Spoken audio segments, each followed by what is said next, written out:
Hey, what's up? So we are back with another short little episode of the Entrepreneur series. One of the biggest questions that I get almost on a regular basis is how do I do everything? How do I manage my time to be able to do the different things that I'm working on all the time? Today we have my good friend here, Jason Bonfanti. He's a real estate entrepreneur and coaching extraordinaire here. So he knows all about how to structure your day, your morning ritual, and how to make that play into the rest of your tasks as you go through the day. So what's up, man?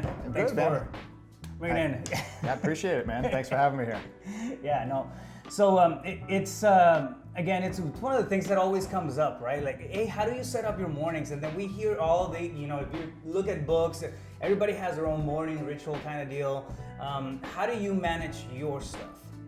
Gotcha. So for me, basically for a long time I didn't have a morning ritual, and I always found that I wasn't able to get my day started off the way I wanted to, or I would always get caught up into endless tasks and things like that. So it wasn't until that I started incorporating morning rituals into my routine that I really started to take off in my personal life, my business, my relationships even. So for me, it was a game changer, and it took a lot of time. It really didn't start right away. It was building little things in over time, then you reform them. For instance, waking up at the same time every day. For a long time, I was more of a night person. And when I, started, my business ventures into real estate, you need to get up earlier and be able to get your day started, when everybody else is getting started. Where I was more of a night person previously, I had to become a morning person. So that took some time. And to build that, I started setting my alarm clock. And you don't always get up every day, at the same time. And sometimes you want to hit that alarm. But over time, you build that, and you build that into your morning routine. And that was just like the first start, was just getting my day started at the right time, at the same time, every day, Monday through Friday. So you stick religiously to this one way of doing things in the morning. Now, I hear you calling it the morning ritual. Some people will call it the morning routine. I'm not so good on routines. I like to time block and set up my times to do different things or different tasks, but I know they relate to something specific in the mornings. What's the first thing that you do when you wake up, and then how do you pan out from there and build out the rest of your day? Gotcha. So, for me, one of the first things that I did, and like I said, I had to reform it many times over. I do keep that open block, like you say, but there are certain things that are non-negotiables that I thought were such a benefit to me. Okay. And right out of the bat, it's make your bed, brush your teeth, drink a whole glass of water. That's like non-negotiable, right? That's what you should be doing. But for me, it was started with that. Then it was right into my 3 non-negotiables were, I read a chapter of a book that I'm reading every morning, right out the start. So I do that every morning, 1 chapter, get my mind rolling. And usually, I'm reading stuff, whether it's, for personal growth, development, spirituality, things like that. So I always start my day with that. The next thing right after that, I go into writing 10 things that I'm grateful for, just to bring, a sense of grace into my life, because there is so much for me to be thankful and grateful for. And a lot of times we forget that, and I forgot it so many times in my life. So now I just do those 10 little reminders of who I'm appreciating, what I appreciate in my life, and it just brings that to the forefront of my mind. And then the third non-negotiable is I journal where I'm at, whether it's my feelings, whether it's things that I've been thinking about, new ideas, business ventures, and I let it just flow out onto the paper, and I don't have any set time limit for that. What that has done is it allows me to validate things that I'm feeling, whether it's in relationships or in life, or whether it's frustrations or whether it's joys. It allows me to flow it out and get it out. And once I started doing those 3 things, it was really a game changer, especially the last piece of that, because it allowed me to get things out there. And okay. And then, the last one that I incorporated that was the other game changer was guided visualizations, which well about, from mentors and coaching. And, the guided visualizations for me after that, it gives me that moment, and you call it meditation, whatever you want to call it, but that meditation for an 8 to 12 minute meditation just really sets up my day in a peaceful note that, I got all the things I wanted to accomplish right out of the gate with my morning rituals, the things that I feel the best serve me. And I got my visualization of what I want to, achieve in my life. What do I want to bring in? What's the next steps for me to take? Keep it fresh, yeah. Correct. So it's kind of a new visualization, and I'll pull one and I'll work with one maybe for 1 or 2 weeks, and then have a new one built in for the next 2 weeks. Things like that. Things that I want to work on in my life. This is pretty interesting, man. I think I see a lot of people who have kind of love-hate relationships with visualization, with meditation, with that sort of thing. But I think, and then you have the the people that think, oh no, if you visualizing stuff it's juju. I mean, it doesn't work. It's just if they don't feel like you're slamming a hammer against a nail, they don't feel like productive, right? Mm-hmm. And I totally was a fit for that bucket at a point in time. But I think what it does, it just brings more clarity day in, day out. You know what I mean? As far as to where you want to get to, and if you're visualizing the stuff that you want to, achieve, or the goals that you want to accomplish, mm-hmm. and the type of life that you want to build around you, it's not. Of course, I mean, we can tap into universal law and The Secret and get of course, going to that tangent. But at a more pragmatic level, at a nuts and bolts level, it keeps you focused on that, and it keeps you looking for that prize. So it's one way for me, and I completely believe in the power of visualization, right? From both the side that I understand, and then the side that I don't understand but I know works. Yeah. So from both ends, but it's at a nuts and bolts level, it just keeps me focused on what I want to get to. This is my target, and I don't forget about it. It's so easy to forget about where you want to get to, or the goals that you want to accomplish. So 3 months go into it, and then you're on a completely different path than what you set off, because you're not just kind of self-checking yourself along the way. And I think that's one of the biggest things that it does.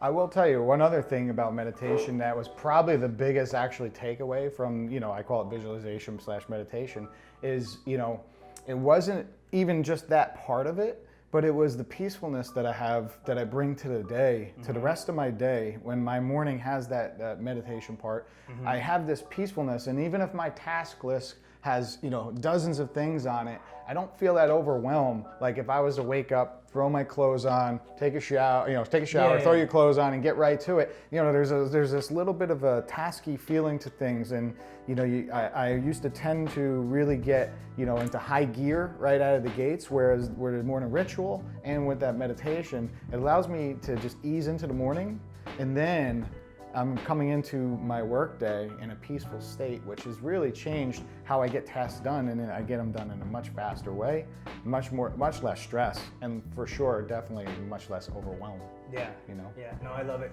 So now break it down time-wise. What time do you wake up in the mornings? I wake up 6, man. 6. So from 6 to what? 6, 7, 7 o'clock. You're working on this space. I give myself that hour. For certain things, I have obligations after 7 o'clock with children and things like that. However, from 6 to 7, I give myself that time. But I have those 4 things that we've talked about that are non-negotiable that fit in that. And then if there's extra time over, which there usually is, 15, 20 minutes or so, I'll just drink my coffee. I might put on some light music, just kind of like chill and hang out, and it sets me up to win for myself. Take some time to be, exactly, because we don't do that once we get into our day. We don't take the time. You say, lunch sometimes, or maybe take a, afternoon nap. Who's got time for that, So. No, brother, I know that, 10, my morning ritual goes along the same lines. I wake up at 6, and then I really start working, getting tasky around 10 a.m., 10, 11. Mm-hmm. But I know that once that hits, it's go time for the productive side of things, for the taskiness and the human side of things, right? From that point on to 6, and I'm just going back to back on things. But it's hard to come back to that space of calmness, and kind of recollect once you're in that cycle. Now the thing is that if you wake up and then you jump right into it, there's no space for you. Yep. So and that's really what I did a long time early in my real estate career. Is just what I did. I would wake up, at the time my children were taken care of in the morning, you know, that was handled. I would jump right back in. I'd be on the computer first thing in the morning, answering emails, doing this, doing that. And then I would work till like 7, 8. I'd stop for dinner with the family. Then I'd work till like 7, 8, 9, 10 at night. And, you know, it became this, I was a human doing instead of a human being. And just building in that ritual in the morning, that hour for myself, gave me that ability to take myself into the day a lot more peaceful, to think about things mindfully a little bit beforehand, and still get even more done than I was actually doing in that task-driven method. Right. You know, and what I would say to anybody watching this video too is, and you know this, is, you know, build it out your way. What works for me may not work for you, but get 2, 3, 4 things in that are non-negotiable in your morning ritual. And whatever that is that works for you, you know, whether it's health, whether it's something else, you know, put it in there and have fun with it, because not every day has to look the same. But if you have certain things that you know fit, like for me, it's being grateful for 10 things. Just, it could be the same things, it could be different things. You know, that meditation, you know, sitting down and journaling just what's going on, where am I at, just gets it out on paper, gets it out from off my chest. And it just frees you to just, you know, have a little bit more peace throughout the day and still create a lot. Yeah. No, I love it, man. Thank you so much.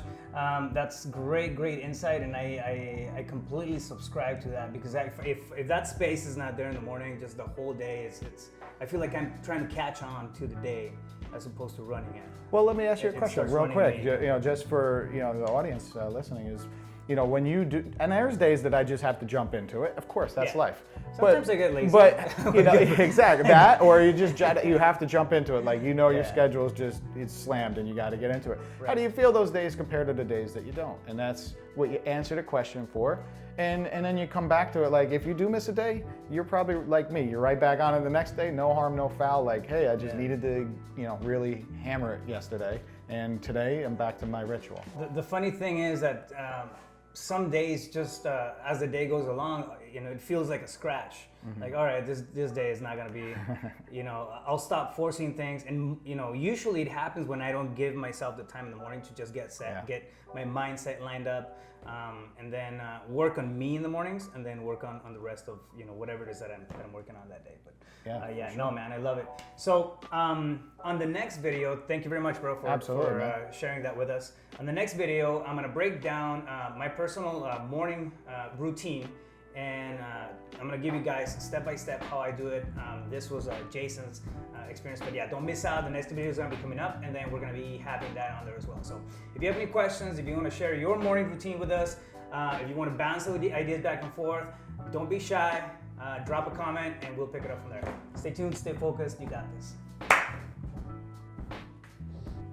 So, do you want to redo it so I leave you some time? No, it's perfect. Two segments. Oh, okay. So you'll have a segment for. Yeah, I mean that was all. All you, right. And So then the next. No, you're good. Oh, okay. So you'll. Yeah, we'll do the same thing.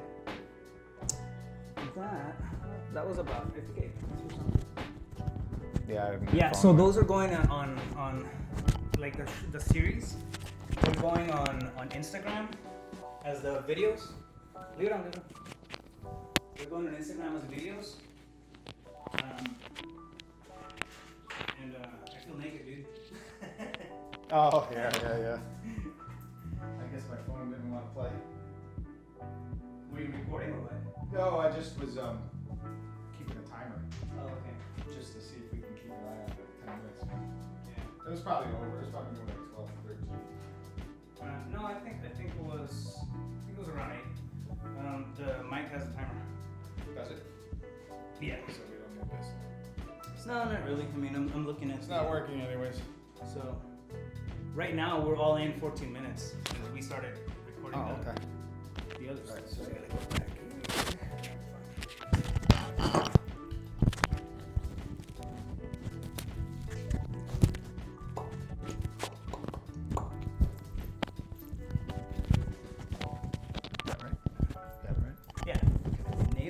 Nailed it. I'm gonna leave a permanent setup here because I like this. Mark it off. Yeah. I'm gonna readjust the table though. I know what I'm gonna do. Since the camera has to be here, I think we can line it up like it was originally, and then just do it at the end of the table here, and then you right there on the side. You know what I mean? Okay. And I think the angle is still gonna be the same.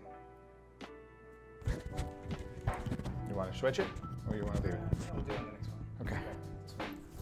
We already have the momentum. What's the next topic? I think I'm just gonna do Yeah. that. Okay. Cool. Yeah. So. Salud.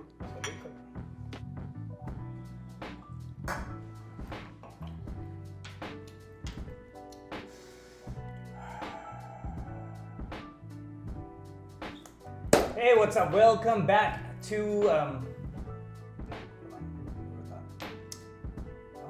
I'm playing around with different readings.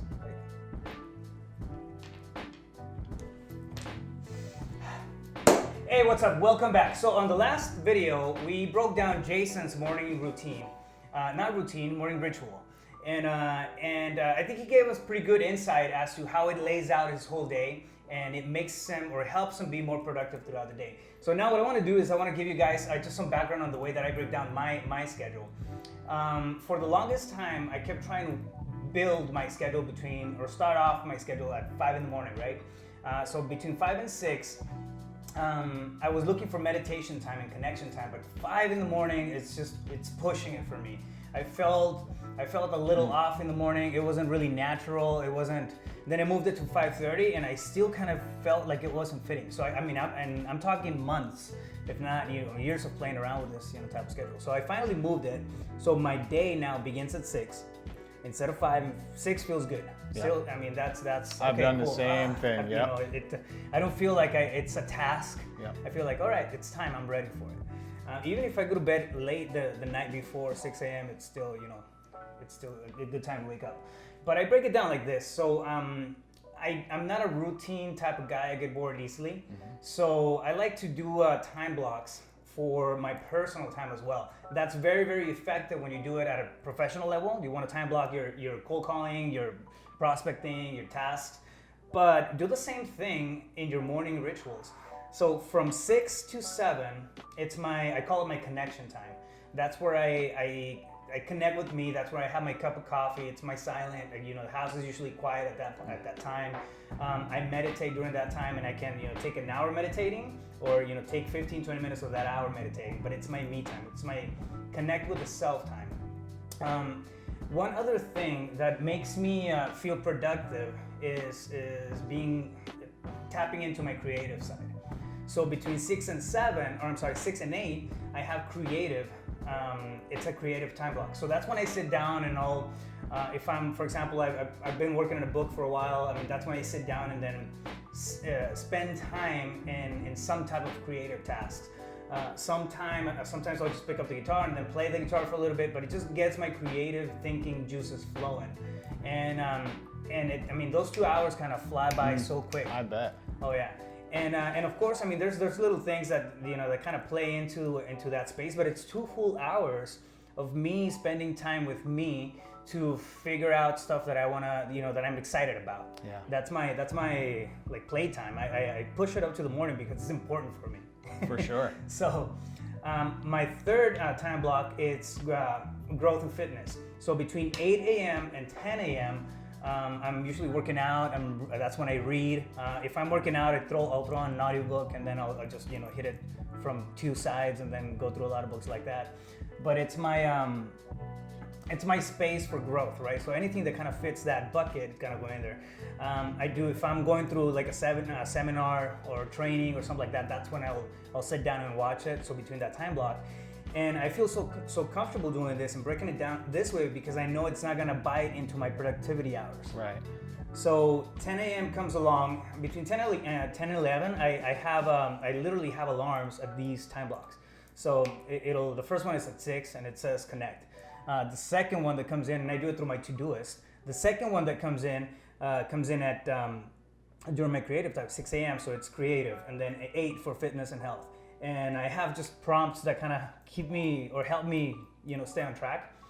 And 10 a.m. rolls around, I prioritize. I literally have one that says prioritize.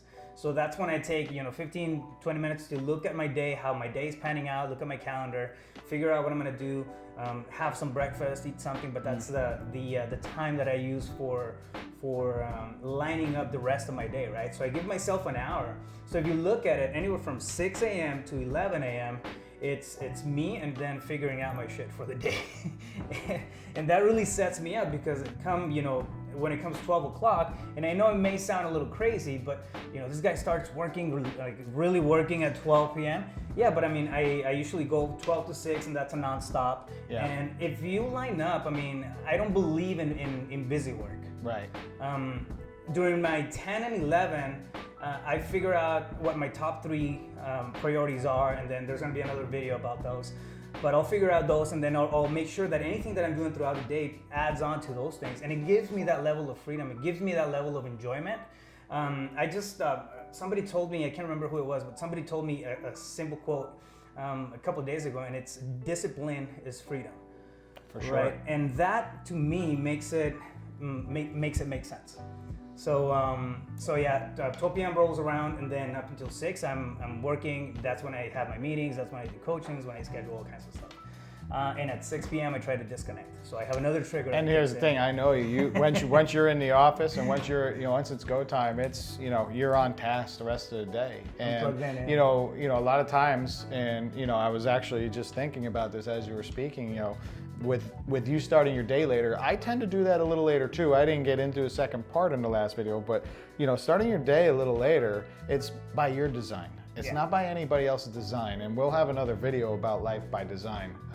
But for sure, it doesn't always have to be the bell rings and it's go time. And that's why it's such a beautiful thing that you do start your day off. I was always the person that, like I said, I was the more night person, but we hear it out there and it's everywhere, rise and grind and this and that. And you and I for sure have never subscribed to that. And even when we were working with even with the great Sean Terry and his company together, we didn't subscribe to that, but we were both hugely successful in what we did in that company. And there was no rise and grind. It was, we took care of our mental well-being, our health, and things like that, and it just transpired from there. So what he's telling you is a beautiful thing, because most people don't understand that you don't need to, clock in at 7:30. You can, if that resonates with you, for sure. One place where I see a lot of conflict happen is that a lot of people try to give themselves the time or that me time, that me connection at the end of the day. Yeah. And I don't know, it doesn't make much sense to me to do it at the end of the day. One, because you're already tired. You've been rushed through the rest of the day. If you have family, you got to spend time, with the family, with the kids, and it's not gonna be your you time. And if you're an entrepreneur, more than likely you're looking for that freedom of time, for that freedom to kind of shape your life the way that you want it. And this is one way it's one of the primary things, or one of the primary reasons why I am an entrepreneur and I own my results, I own my time. That way, it's so I can give myself the me time in the morning when everybody else is, doing, the kids are at school. There's, it gives me that freedom to operate. Yeah. And then at the end of the day, I can disconnect and then, come back and share the rest of the day with the family and friends. So. I would say, and that's the thing about the morning ritual, it's like, obviously we're in real estate, right? It's, you build a great foundation, and the foundation is your morning ritual, because you are the person you take to your business, you're the person you take to your family, you're the person you take to your health, you're the person that you take to any part of your life, you take you. And having that morning ritual is specifically for you, and it's helping you with that foundation. It helped me, it helps you. It's just one of those things that you can build into your life, and it doesn't have to be anybody else's, whether it's Rafael's, whether it's mine, whether it's Tony Robbins or any other, guru out there. It just has to be what works for you. And that's the beautiful thing about it. Set yourself a half hour, an hour time a day just to start off your day that way. And you just set yourself a beautiful foundation to create the life that you want and the business that you want. And whether it's successful in business, successful in family, obviously, that's just a good foundation to take care of yourself. Absolutely, 100% agree. So there you guys have it. It's a simple breakdown on how, it's an example merely of how I break down my day. and how it allows me to do this stuff and the type of lifestyle that I want to live. So if it applies, if you feel comfortable with it, I mean, come in, and then don't be afraid to play with it. Whenever you do set up your own morning ritual, test it, play with it. I mean, move around the times. If working out in the morning doesn't pan out, I mean, push it out to a little later. Yeah. And it doesn't have to be something rigid. This is your ball of wax. This is your life by design. So take advantage of that and live the whole life, not just the hustle part. So. And give yourself that beautiful foundation for yourself. Yeah, absolutely. So hope you guys like it. Make sure you comment. Let's have a conversation. Stay tuned, stay focused. You got this.